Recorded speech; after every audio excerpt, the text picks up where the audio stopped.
Welcome to my channel, Edible Thoughts Makes. My name is Stephanie, and this is episode 142. I am coming to you from a bright and beautiful spring day here in Minnesota where I live with my husband and our 2 young children. I feel like spring is finally here. Our Japanese lilac tree has little green buds on it. Our tulips are starting to come up. Our peonies are starting to come up. All the perennials are waking up. It is quite exciting. The 10-day forecast doesn't have any temperatures dipping below freezing, so I don't know. Is our frost warning over? I don't know. We'll see. This is much earlier than usual. I feel like usually we have to go to middle of May until the risk of frost is over. Perhaps it's different this year. I have not started planting in my garden yet. We plant vegetables, we plant cut flowers, because usually I get the itch to plant in April and then it snows and everything freezes over. So I don't know, maybe I will start a little bit earlier this year. We'll see how the next 2 weeks go. Maybe I'll give myself till May 1st. Will I last until May 1st? I don't know. We'll have to see about that. Our temperatures have been ranging from like the mid 30s to the low 60s Fahrenheit, and it has felt really nice not to have your face freeze off when you go outside. I have several knitting projects to share with you today. I believe they are all knit.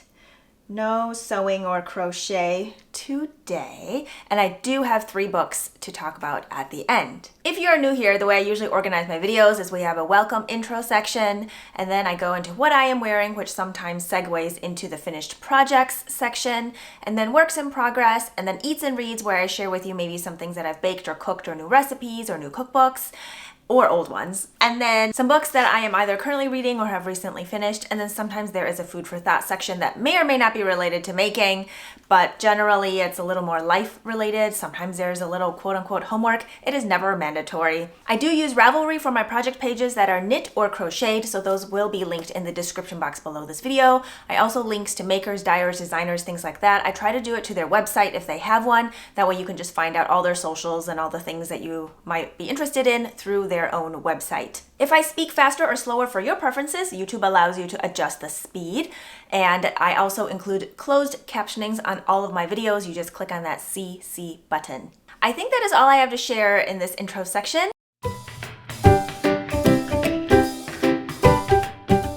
The first thing I'm going to share with you today is what I am wearing. This is the Jethro cardigan by Tanis Lavallee, and I made this fall of 2024. It includes crochet and knit, or knitting, crocheting and knitting. And they are both skills that I have and skills that I think are really fun to combine. And I just love this cardigan so much. I held Pearl Soho Linen Quills Yarn Double. It's a fingering weight yarn that's a blend of Peruvian Highland wool and alpaca and linen. I would not consider it a summer weight yarn. I think the linen content's only 15%. Yeah, 15%. And I do find it to be really comfortable, breathable. Some people find it itchy, so it's not for everybody. I can wear it next to skin. I do find that it blocks out softer, and I really like this. I think it wears well over time as well. I have worn this several times, and I don't see any significant pilling on the sleeves, maybe slightly in the underarm area. Anywhere with higher friction will be subject to more pilling, but overall it has held up really nicely. I'm going to stand up for you to get a little bit of a better view. I made several modifications on mine, so I would definitely recommend going to the specific featured project video to get more information on all of my modifications. I did create a separate video just to talk about all of that and the construction.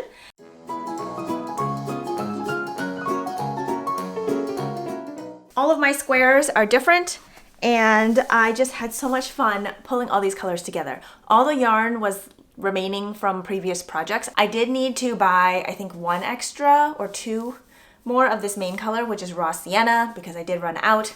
Crochet uses up a lot more yarn than knitting does to cover the same amount of fabric, and I was also holding a double. So I love how this turned out. I knit mine cropped to layer over a variety of different things. I highly recommend this pattern if you are an adventurous maker, more so because there's so many ways to play with color and with, I want to say shape, but I mean, kind of shape, garment shaping, because depending on how many rounds you make your squares, that'll affect the size. Depending on how many sections of squares you do, that will affect the length and the width. So there are lots of ways to really tweak it to make it your own. And I feel like sometimes that can be a really fun brain puzzle to work into a pattern. If you are looking for something that might be a little more straightforward, you can absolutely just follow the pattern as written, but I feel like there's just a lot of room for play in this pattern. I feel like I was going to go rambling on and on and on about this pattern when I said I wasn't going to, so we're going to cut myself off here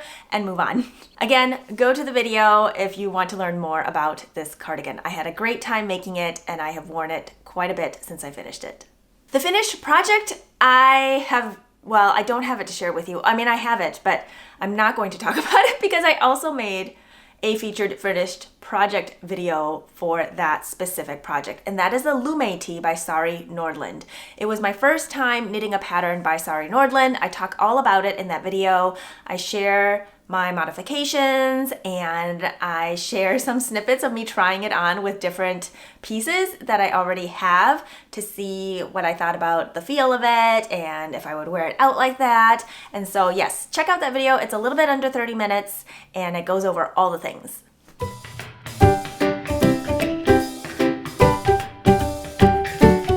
Let's go into several works in progress. The first one I'm going to share with you is one that I started maybe 4 weeks ago. I cast it on. I was really craving a burst of color. I wanted to cast something on that was bright and a pattern that I had made before, so I knew what to expect. Something that I could focus on for a little bit and then use it as a grab and go type of project. And that for me is the Mini Mock Neck Tank by Jessie Made Designs. This is a project that I have now made, I think this is my 6th time making this pattern. Each time it has been slightly different, either by yarn choice or by modifications, or I think those are my major changes between each of them. But I make this tank top primarily as an underlayer. I do not make it as something that is a summer piece where I would wear it by itself. And that's primarily because I don't love wearing wool in the heat of summer. I know a lot of people talk about wool's magical properties and the temperature regulating and all of the things like that. But personally, if I start getting hot or sweaty, then wool feels so prickly. In general, I feel like wool doesn't bother me, like in the colder weather, and that is basically 9 months out of the year for us here in Minnesota. But in the summer, like the heat of summer, I generally don't wear wool. And for me, hot is like anything above 75 degrees Fahrenheit. So I generally use this as an underlayer. I will wear it under a jean jacket. I will wear it under plaid flannels. I will wear it under a sweatshirt, a cardigan, things like that. But I do not make it with the intention of wearing it by itself. Obviously, if I get hot, I can take whatever my outer layer is off. Unless it is one of the ones that is a little bit see-through, then I don't do that. So the size I usually make is the adult small, and this is meant to have negative ease. I should probably pull up the information on this pattern. The gauge is 24 stitches by, I can't remember the rounds because my row gauge is different. Their row gauge is 28 rows. Now for me, knitting with fingering weight on a US 4 3.5 millimeter needle, I generally have 24 stitches by 32 rounds, which works in my favor here because I feel like the armhole depth is deeper than I want it. So if my row gauge is tighter, meaning I take more rounds to get to 1 inch or 4 inches, then my armhole depth will shrink up a little bit, which actually is good for me in this case. Pattern is written to fit a chest measurement of 28 inches up to 60 inches. And again, it is meant to have negative ease. So the garment, the finished garment chest measurement is 23.5 inches to 55.5 inches. Recommendation of 4.5 to 6.5 inches of negative ease. The pattern is written to be pretty cropped. I'll put a screenshot of what the pattern sample looks like here on the screen. I've made all of mine several inches longer, maybe 5 or 6 inches longer. Also, because it's negative ease, when it stretches out widthwise, it's going to shrink lengthwise. And I don't want it to be too short. Even if I'm wearing it as an underlayer, I just feel like I don't want it too short. For the ribbing needle, That is only on the neckline, neckband, and the hem because the armhole finishings are done as you go. I have done, I think, all of my neckbands on a US 3 instead of a US 2, and I have done my finishing for the body hem ribbing on the same needles as the main fabric because it's going to stretch out more there since I've also made mine longer, which means there's more negative ease closer to my hips than at my natural waist, and so I just don't go down a size for the ribbing needles there, and it ends up being just fine. The stretch is okay, and I don't feel anything tight. And this is knit seamlessly from the top down. You start on the back with some shoulder short row shaping. Say that 10 times fast. And then you pick up on the front and you knit the front part, and then you join in the round, and then it's just stockinette in the round all the way through the body. And you can pick up for the neckband halfway through if you want, which is what I like to do. I feel like it just makes it easier to tell what the fit is going to be like, and then I just keep going. It also means I don't have to worry about saving enough yarn to knit that top part. I'll just center pull from my yarn cake and knit that top part, and then for the rest of it I just knit until my yarn runs out. And I've made enough of them that I know how much yarn I need per round and how much yarn that I need, I guess, per inch. So this is where I'm at with mine. The yarn I'm using is Woolens and Nosh. It's the Superwash Targhee Fingering Base. I love this yarn base. The yarn is so bouncy and it's soft, but it doesn't feel slick like a Superwash Merino, so there's a little bit of toothiness to it, but I would not say it's itchy for me. I love that this yarn comes in 115 grams. It's a 3-ply yarn. It comes in 465 yards for the 115 grams. And I feel like it's a pretty plump yarn, which means the fabric that I get isn't going to be really gapey. And with negative ease, I don't like my fabric to be gapey because then it's see-through. I mentioned earlier that I have a couple of them that are more see-through because the yarn I used is much lighter fingering weight yarn. So then when I stretch it out, because it's negative ease, it ends up being see-through. Again, worn as an underlayer, it doesn't really matter. This one, I could take off my jacket if I got too hot because it won't be see-through. This is the colorway Hibiscus. It is a beautiful, bright, peachy coral color, pink peach coral. I love this color so much. Here is mine. So if I were to knit it to pattern specifications, I'd probably be halfway there already because there would only be, I don't remember how many inches of body to knit, but I am not knitting it to pattern specifications. I will probably knit it to 12 inches, which I think I can get with the rest of my yarn here, 12 inches including the hem. And so I'm gonna try to hold it up closer. Hopefully you can see the detail in the armhole shaping section. And then there's a little bit of ribbing in the underarm where you join to the body. And then it's just stockinette all the way down until the body hem. I did do an Italian sewn bind off on the neckband. It keeps it really nice and stretchy, but still brings it in without any flaring. And I believe I followed the instructions for the mock neck. The crew neck option is a lot shorter ribbing, and I've done that on my other ones as well. And since I used more yardage to knit the mock neck on this, I'll have to see if I can still get to 12 inches on the body. It might be 11 inches because I used up more yarn on the front or on the top. And yeah, I really like this. It's so beautiful because there's no counting and it's just round and round stockinette. This is a project that I can knit while I am reading, or I can also keep it in the car. I actually have a different round and round project sitting in the car right now. And that is for after school activities for the kids where I am just waiting in the car. That is just the stage of my life right now. The next project I'm going to share with you today is one that I don't have to actually show you.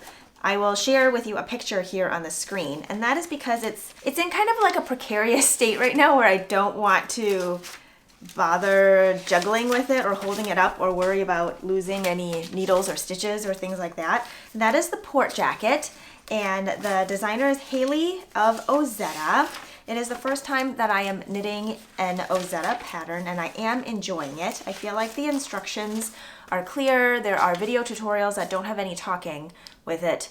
So I generally slow it down to half speed so that I can do what the video is showing me how to do while it's happening. Yeah, I feel like I've had a good experience with it. I am knitting the smallest size, which finishes at... So the port jacket comes in sizes XS through 5XL, and that corresponds to a bust circumference of 30 inches to 60 inches, but the finished garment circumference is 42 inches to 62 inches. And the amount of positive ease assigned to each size is different. So there's way more positive ease assigned to the lower sizes and way less positive ease assigned to the larger sizes. The port jacket is worked from the top down. There are interesting design elements that drew my eye to this pattern. I love how the folded collar has some shaping in the ribbing, and it gives it structure as well as warmth around the neck. It just gives it a little bit of an extra something. I did learn some new techniques in this pattern. I learned how to do an Italian cast on. Now, I did not do the tubular bind off as instructed for really any of the parts, but I did an Italian sewn bind off for those parts. And then so for the button band, when you start from the bottom on each side separately, you do an Italian cast on. So that was new to me. And then knitting this ribbed button band, you join to the body as you go up. So that was a new to me technique as well. I feel like it gives it a very tidy finish. It looks really nice and neat. We will see over time how it wears, especially once I get the buttons on, and I'm just curious how the buttoning process, if that affects the button band with how it is made, but I had a really good time trying out that new technique. The pattern recommends worsted weight yarn. I believe the original one is knit using unspun yarn. I used a worsted weight yarn, and I forgot my tag. I will just show the yarn here on the screen. This is Purl Soho's Till Base. It is a newer yarn base. Purl Soho's Till Base comes in 136 yards for 100 grams. It is 100% Andean Highland wool, and I feel like it's very durable, very springy. It is my first time using this yarn. There's a 4-ply spin. It is very round, so there's great stitch definition. Though it is at like an Aran weight yarn, I think it can definitely be knit to a chunky or bulky weight, just depending on the pattern and the needle sizes that you use. I was provided yarn support for this project in trying out this new base. I really look forward to seeing how this wears over time. The gauge for this project is 17 stitches by 26 rounds on US 8 or 5 millimeter needles. And I did get gauge, but after I finish and block it, I'll remeasure and see where it's at. Because it is a heavier garment, I'm not sure how that will affect the gauge over time. It is also non-superwash yarn, so it should hold its shape better. But again, because it's so heavy, I'll just have to see where it goes. The colorway I used is Winter Grass, and it's a natural, very light gray, maybe light warm gray or light neutral gray color with some slight heathering to it. I will definitely have this to share with you the next time I am here because it is nearly finished and I am so excited to see how it wears. The next project I have to share with you is part of the Amy Sure Makes Make-Along. It started, I believe, April 4th and runs through, I don't remember. I'll put the details here on the screen, but also just check out Amy's website and sign up for their newsletter to get all the details and information there. So I have 2 cast-ons for this make-along, and they are both the newly released pattern, The Relax Tee. This pattern comes in like an elbow length sleeve view and a long sleeve view, and I believe I'm doing one of each. We'll see. I haven't gotten to the sleeves yet, so I don't know. But for sure one will be short sleeves, and I'm not sure about the second one. The yarn that I'm using for my first one is Purl Soho's Santalina base. I purchased this during their spring cleaning sale, I believe at like 40% off. And this yarn comes in 328 yards for 100 grams. It is 70% organically grown cotton, 20% rayon from bamboo, and 10% hemp. So it's 100% plant fibers. I have knit with this before and I really enjoyed it, hence I'm doing it again. And this yarn is great for summer because it is machine washable and machine dryable. And I don't know about you, but for me, summer includes sweat, sunscreen, sometimes bug spray, sometimes sand, and I just need to be able to wear it without worrying about all those things and then be able to throw it into the washing machine. And so I really like this yarn for summer. It is very soft. I don't remember it being hard on my hands when I knit with it before, and I feel like it's okay now. The smallest needle size I've knit with this is a US 4, which is a 3.5 millimeter needle, and I believe the largest needle size I've knit with it is a US 8, which is a 5 millimeter needle. And I think that's all holding it by itself, or like not double. I feel like the garments that I've knit with it so far have all held up pretty well, and so I'm doing it again. This is the colorway Teal Tide. Last time I checked on the website, I didn't see it there, so it could be a discontinued color. I'm not entirely sure. It is definitely a teal, which I don't know if it'll show up on camera because I feel like teal is a really hard color to show. It either leans more green or more blue than it does in person, but it's really a good mix of both. The Relax Tee is knit top down. Hopefully you'll have a view of it here on the screen from Amy's website. It is meant to be made with fingering weight yarn. The gauge is 24 stitches by 32 rows in 4 inches. Amy has noted on the pattern that for the lifetime of the pattern, 10% of the earnings after fees will be donated to the Good Ground Pantry, which is a food bank based at Second Presbyterian Church in St. Louis, Missouri. This Relax Tee is a raglan, but with compound raglan construction, which means there won't be extra fabric in the underarms. It is shaped as the body is shaped and fits comfortably. I've had great luck with the compound raglan construction from Amy's patterns, and I just really like the fit of them. I find them very comfortable and not complicated to make, especially since Amy now includes these raglan trackers within the pattern. And so as long as I know what increases I'm supposed to do where, I can just follow the chart and check it off as I go. And I love that because usually I make my own charts for these sections so I know where I'm at, and I then don't get mixed up with the do this 3 times or do this every 5th round or whatever. So I always make a chart myself, but now I don't have to, and I don't have to second guess myself because I can just follow the one that's in the pattern. There's also gentle A-line shaping should you prefer a little more circumference as you go closer to the hips, or maybe you were planning on knitting it past the hips.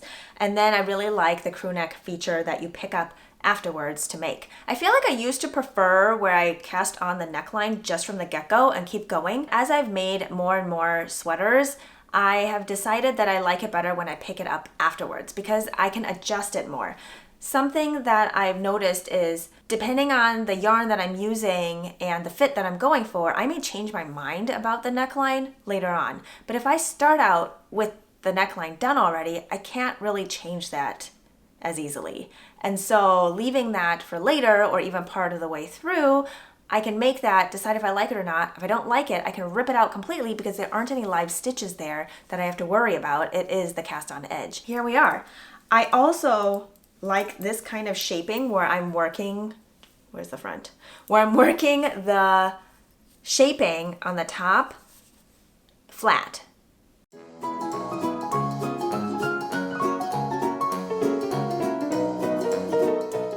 Because I feel like the short row sometimes can leave gaps or holes just depending on the type of yarn, especially a plant-based yarn that doesn't have a lot of like fuzz or fill-in between. And so I feel like every loose stitch is very noticeable.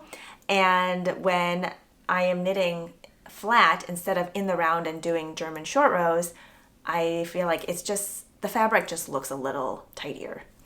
And here we are. So it's kind of hard to see. I have not split for sleeves yet, so this is just all the top section. So it's mostly stockinette, but then you have these textured ridges of garter. And I really like how that looks on this solid color. It's slightly heathered just due to the different plant fibers in it. But again, it's super soft. I am knitting this at a slightly different gauge because I wanted to use a US 5 needle, which is a 3.75 millimeter, and I wanted it extra drapey and flowy, and I was kind of between sizes. Amy recommends choosing a size based on your upper bust circumference.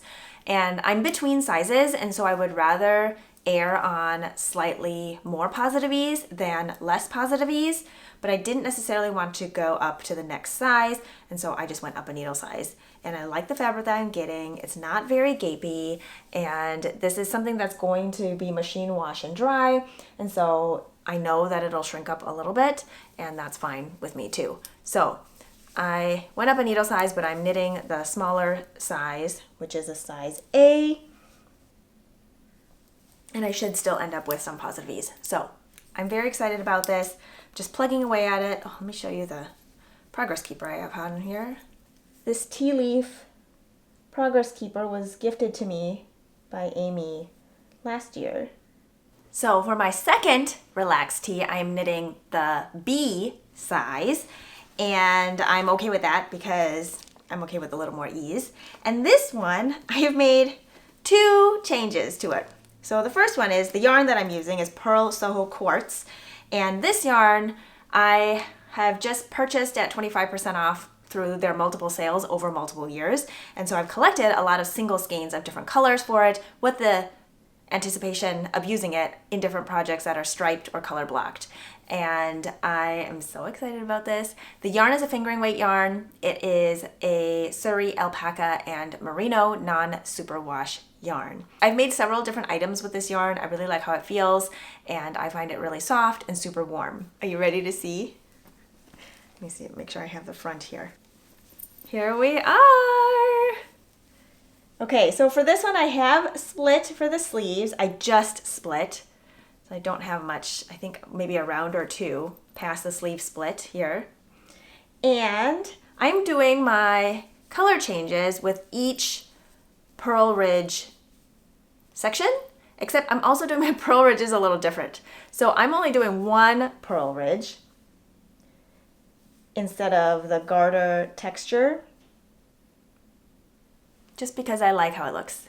I tried it the way the pattern is written, and I just didn't love it with all of my color changes. I just felt like there was too much going on. So I decided to undo that round and go back and just have 1 purl ridge.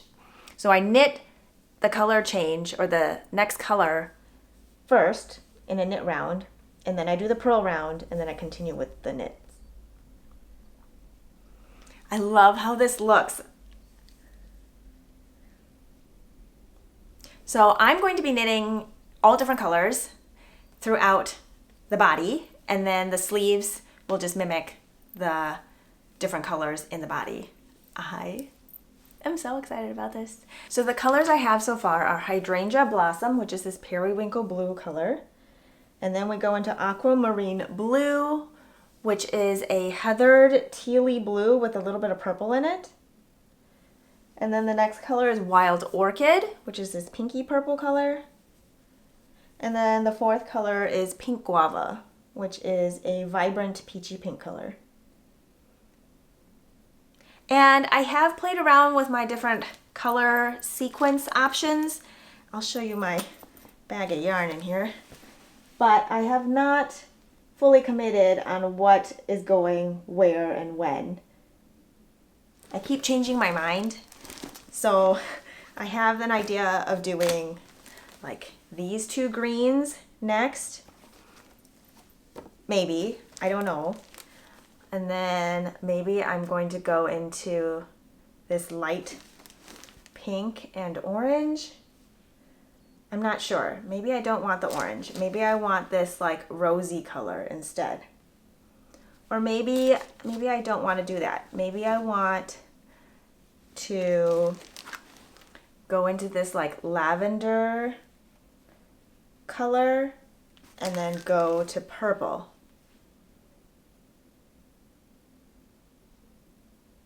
I'm not sure yet. I have options, but that's where we're going with this. Because of the fiber content of this one, it will not be a summer garment. Uh-oh, my yarn is coming apart. Whenever I finish this, it will be ready for the other seasons in the year, but definitely not for summer.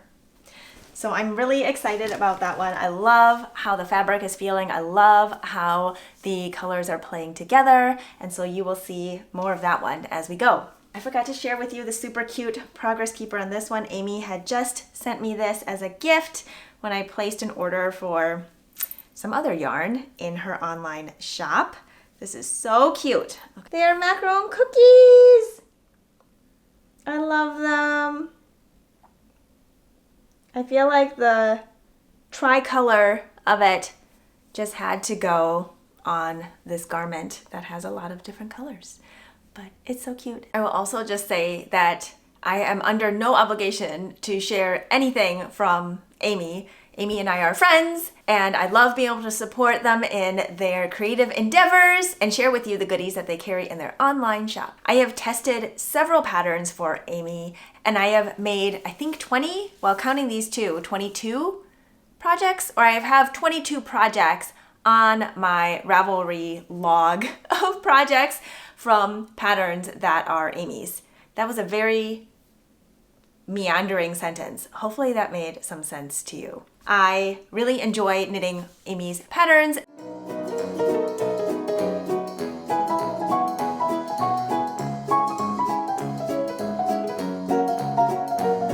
And I've reached for those garments over and over again through multiple seasons, and I pack them with me when I travel, and I just wear them on an everyday basis. Thank you, Amy, for making wonderful patterns that fit into my everyday life.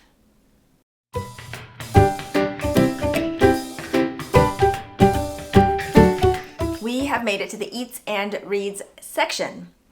I wrote down two things, but I feel like there was something else I wanted to mention too. No, I don't quite remember. I will flash pictures of things that I am going to talk about here on the screen so you have a visual of what I am talking about. One of them is a black sesame mochi cake. I've made that several times. If you are somebody that needs to be on a gluten-free diet, this recipe is a good one for that. And the book that I get the recipe from, I believe, is The Common Table. I think so.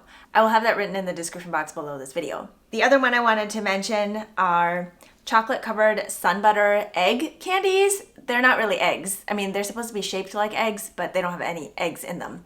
This is a great one for anybody who has peanut allergies in their household and can't do like the Reese's peanut butter cups, the Reese's egg candies that come out around Easter time. The recipe, I did kind of a mashup between two different ones on Minimalist Baker, I believe.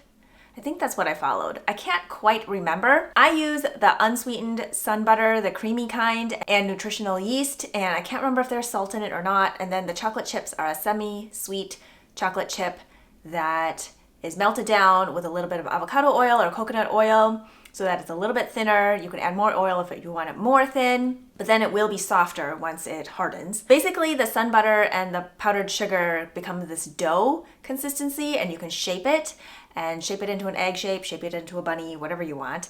And then I like to put mine in the fridge or freezer for a little bit so that it hardens before I dip it in the melted chocolate. And then I put it back in the fridge or freezer so that it sets, and then it can just be stored in an airtight container. I keep ours in the fridge.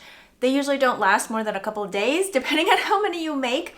But I feel like I did a mashup of two recipes, or maybe I didn't follow one. I'll do my best to link to something in the description box below this video. The other thing I made recently were sweet and spicy sugar cookies.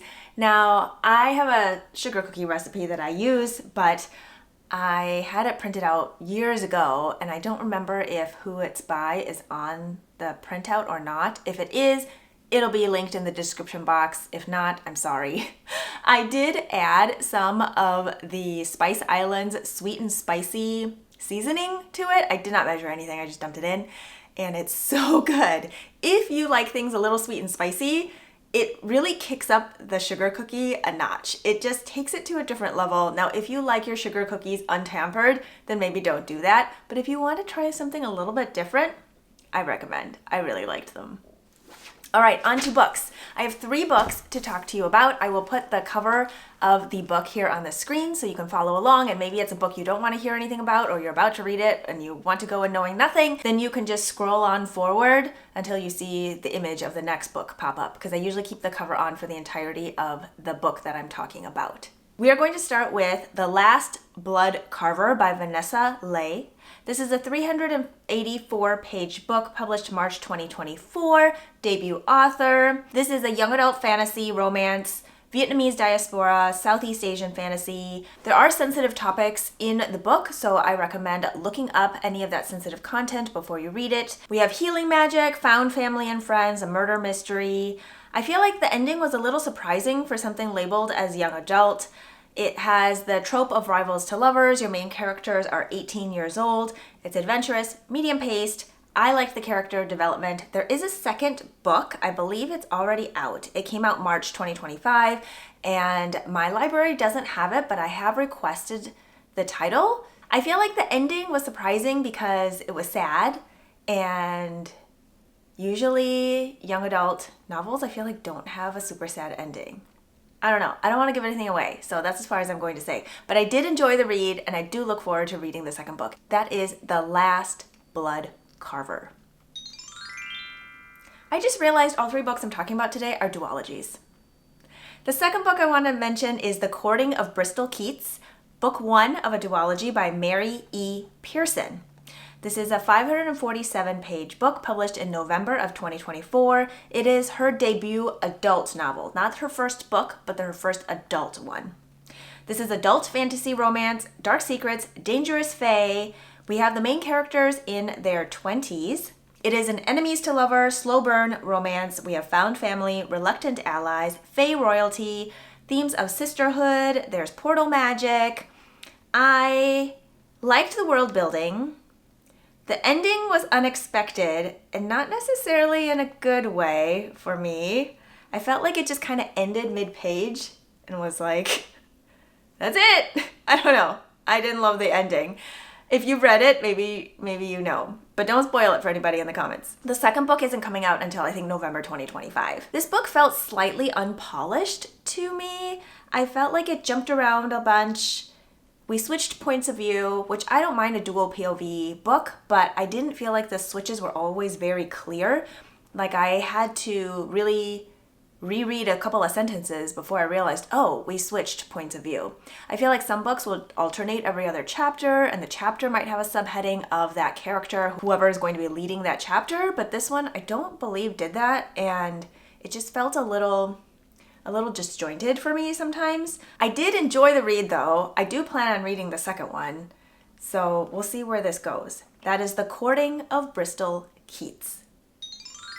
The third book I only recently finished. I picked it up because I wanted to see what Mary E. Pearson could write as a young adult fantasy novelist. That is The Dance of Thieves is what I picked up. 512 pages, published August of 2018. I have requested the second book from the library and I look forward to reading that. So I just finished this. I still have the thoughts kind of brewing in my head on what I think. This is a young adult fantasy romance, but not spicy. We have enemies to lovers, trauma, grief, family and found family. There are a lot of side characters. Some of them get a little more time than others. I found it an easy read. It was enjoyable. The main characters are 17 and 19, but I feel like they were written as if they were older, like at least 5 years older for the things that they were dealing with. Though some of their like emotional outbursts did feel like teenagers, but at the same time, I felt like the things that they were dealing with felt like they should have been in their 20s. I did enjoy the read though. I feel like if you are someone looking for I don't feel like typical is the right word, but I feel like it's got a lot of the tropes that a YA fantasy reader may be looking for, and so on that end it did not disappoint. And I did feel like this one had a little more finesse than her debut adult novel, The Courting of Bristol Keats. All the different little details seemed to tie a little bit better together, and the flow felt better, the pacing felt a little better. I do look forward to reading the second book. So those are the 3 books that I read. So they are all duologies, they are all fantasy, and they all have some romance in them. And here's my thing. Okay, I feel like an adult fantasy book should read different than a young adult fantasy book. Now, granted, the young adult fantasy books I'm talking about here aren't middle grade fantasy. They are older teenagers, so like 17, 18, 19 years old, right? But then the one that I read categorized as adult fantasy, we're looking at main characters in their like early mid-20s, so not a huge difference from 17, 18, 19-year-olds, but a difference. But I felt like the main jump between the two in these were like the spicy scenes. So while the ones categorized as young adult weren't very spicy, like there was some kissing, but I feel like that was it. The one categorized as adult fantasy definitely had the spice turned up a little, and I feel like that shouldn't be the defining factor between a young adult fantasy and adult fantasy. And maybe it is when you've got the category of romantasy thrown in there, but I feel like I'm expecting something different. I'm expecting vocabulary to maybe be different. I'm expecting maybe themes explored to be a little more nuanced or in depth, or just to have a different level of character development between the young adult and the adult fantasy read. I don't feel like just throwing in another notch of spice. I feel like that's just not doing it justice. Maybe that's just me. I don't read fantasy romance for a heavy romance plot to it. I read it for the fantasy plot, and the romance is kind of tied in to it. And then I feel like some of the young adult fantasy books, the characters could be older, but they're not older in the book just so the book can be marketed as young adult fantasy. Like I feel like some of the characters in young adult fantasy books that I've read, even though they're 17 in the book, they could have easily been like 25 in my head with the amount of things that they've experienced and what they've done and what they're dealing with. Whereas then you have some books where the main characters are in their 20s and I feel like they're acting like they're 18. Maybe there's just a disconnect there for me, or maybe I've been reading so many young adult and adult fantasy books that they're all blurring together.